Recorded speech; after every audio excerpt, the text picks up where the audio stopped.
নবীন প্রবীণের সমন্বয়ে নতুন বাংলাদেশ গড়ার ঘোষণা দিয়েছেন বিএনপির ভারপ্রাপ্ত চেয়ারম্যান তারেক রহমান। শাহবাগে ছাত্রদলের সমাবেশে ভার্চুয়ালি দেয়া বক্তব্যে তিনি বলেন, স্বাধীনতার ৫৪ বছর পর বাংলাদেশের জনগণ আর বিভেদ প্রতিহিংসার রাজনীতি চায় না। তারেক রহমান বাংলাদেশে ভবিষ্যতে যাতে আর ফ্যাসিবাদ, চরমপন্থা ও উগ্রবাদের উত্থান না ঘটে সে ব্যাপারে তরুণ প্রজন্ম সহ সবাইকে সজাগ থাকার আহ্বান জানান।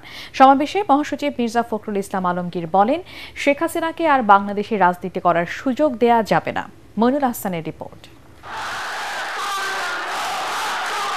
দুনিয়া কাঁপানো জুলাই অভ্যুত্থানের বর্ষপূর্তিকে উপলক্ষ করে ছাত্রদলের এই সমাবেশের আয়োজন হলেও নেতাকর্মীদের বিপুল উপস্থিতির মাধ্যমে বিএনপির জনসমর্থন আর সাংগঠনিক শক্তির জানান দিল দলটি।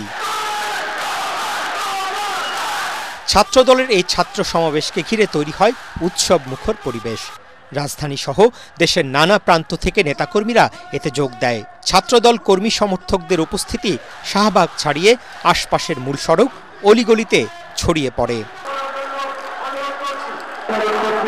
সাবেক ছাত্রনেতাদের পর বক্তব্য রাখতে গিয়ে বিএনপি মহাসচিব মির্জা ফখরুল ইসলাম আলমগীর বলেন, গণ অভ্যুত্থানে দেশ ছেড়ে পালিয়ে গিয়ে পার্শ্ববর্তী দেশে বসে নানা ষড়যন্ত্র করে যাচ্ছে পতিত স্বৈরাচার শেখ হাসিনা।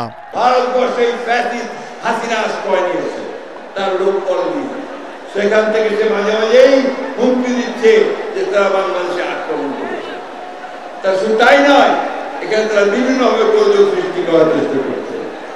আজকের এই সমাবেশ থেকে আমাদেরকে শপথ নিতে হবে যে আমরা কোনোদিনই আমরা এই ফ্যাসিস্ট হাসিনাকে আর এই দেশে রাজনীতি করার কোনো সুযোগ দিব না।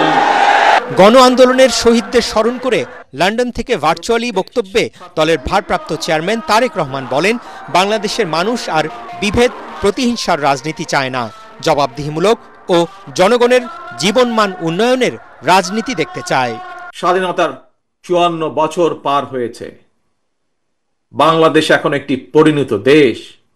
এই পরিণত বাংলাদেশে বাংলাদেশের জনগণ আর বিভেদ, বিরোধ, প্রতিহিংসা, প্রতিশোধের রাজনীতি তারা চায় না। রাজনৈতিক দলগুলোকে এ কারণেই জনগণের কাছে সেভাবে জবাবদিহি করতে হবে।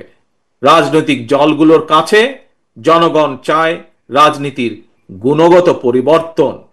শিক্ষার্থী, তরুণ যুবকদের জন্য বিএনপির ভবিষ্যৎ পরিকল্পনার নানা দিক উঠে আসে তারেক রহমানের বক্তব্যে।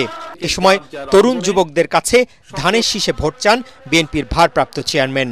প্রবীণ যারা, তাদের এই অভিজ্ঞতা, পরামর্শ আর তোমাদের বিচক্ষণ এবং বুদ্ধিদীপ্ত ভূমিকায় নির্মিত হবে ইনশাআল্লাহ আগামী দিনের বাংলাদেশ, লাখো শহীদের আকাঙ্ক্ষার বাংলাদেশ।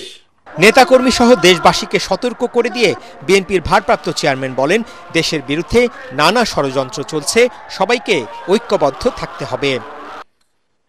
প্রিয় ভাই বোনেরা, দেশকে তাবেদার রাষ্ট্রে পরিণত করে রাখতে বিগত ১.৫ দশকে ফ্যাসিস্ট চক্র দেশের শিক্ষা ব্যবস্থাকে ধ্বংস করে দিয়েছিল, যার সাক্ষী তোমরা নিজেরাই।